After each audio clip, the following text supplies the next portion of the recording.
Hello అండి. Hi, welcome to పల్లెటూ పట్నం రుచులు. ఈరోజు మనము ఎండు రొయ్యలు బెండకాయ పులుసు అనేది ప్రిపేర్ చేసుకుంటాం. ఈ కర్రీ అనేది చాలా టేస్టీగా ఉంటుంది. ముందుగా ఒక కడాయి పెట్టుకొని అందులో 1/2 టీ స్పూన్ మెంతులు, 1/2 టీ స్పూన్ జీలకర్రను వేసి అలాగే ధనియాలను కూడా వేసేసి మంచిగా ఫ్రై చేసుకోవాలి. ఇక్కడ కొంచెం గరం మసాలాను కూడా యాడ్ చేసుకోవాలి. దాల్చిన చెక్క, లవంగం, ఇలాచి ఆ క్లిప్ మిక్స్ అయింది. వాటన్నిటిని మంచిగా స్లోగా ఫ్రై చేసుకొని మిక్సీ పాత్రలో వేసుకొని మిక్సీ చేసుకోవాలి. ఇప్పుడు అదే కడాయిలో రొయ్యల్ని వేసుకొని మంచిగా ఫ్రై చేసేసుకొని వాటర్ వేసుకొని శుభ్రంగా వాష్ చేసుకోవాలి. పౌడర్ అనేది ఇలా తయారవుతుంది.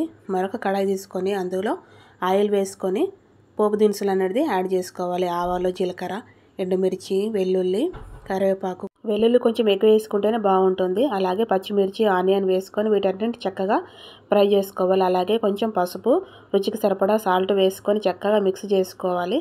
ఇందులోనే 2 టమాటా వేసి మూత పెట్టుకొని ఉడికించుకోవాలి. ఇప్పుడు కొంచెం చింతపండును నానబెట్టేసుకొని పక్కన పెట్టేసుకొని టమాటాలు చూడండి చక్కగా మగ్గాయి. ఇప్పుడు ఈ టైంలోనే మనం బెండకాయల్ని ఒక్కొక్క బెండకాయని 1 ఇంచుగా కట్ చేసేసుకొని ముక్కలుగా చేసుకొని వేసుకోవాలి. అలాగే రుచికి సరిపడా కారం, నేను ఇక్కడ 3 చెంచాల కారాన్ని యాడ్ చేశాను.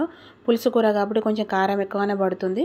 మూత పెట్టుకొని మంచిగా ఆయిల్ పైకి తేలేంత వరకు ఉడికించుకోవాలి. అలాగే ఇప్పుడు మనం శుభ్రం చేసి పెట్టుకున్న రొయ్యల్ని కూడా వేసుకొని అన్నిటిని చక్కగా మిక్స్ చేసుకోవాలి.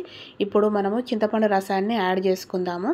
మీకు ఎంత రసం అనేది సరిపోతుందో దాన్ని బట్టి మనము కొన్ని వాటర్ని కూడా చక్కగా యాడ్ చేసుకొని మనము కర్రీ కన్సిస్టెన్సీని బట్టి ఎంత లిక్విడ్గా ఉంటే బాగుంటుందో అలా చూసుకోవాలి. ఇప్పుడు ఇందాక మనం తయారు చేసుకున్న పొడిని కూడా వేసుకొని మిక్స్ చేసుకొని మూత పెట్టుకొని ఒక 5 నిమిషాలు ఉడికించుకుంటే కర్రీ అనేది ఈ విధంగా రెడీ అవుతుంది. చూడండి, కర్రీ అనేది చాలా బాగుంది. ఇప్పుడు వేరే గిన్నెలోకి మనము మార్చేసుకుందాం.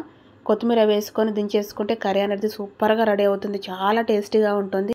ఈ వీడియో కానీ మీకు నచ్చినట్లయితే లైక్ చేయండి, సబ్స్క్రైబ్ చేయడం మాత్రం మర్చిపోవద్దు.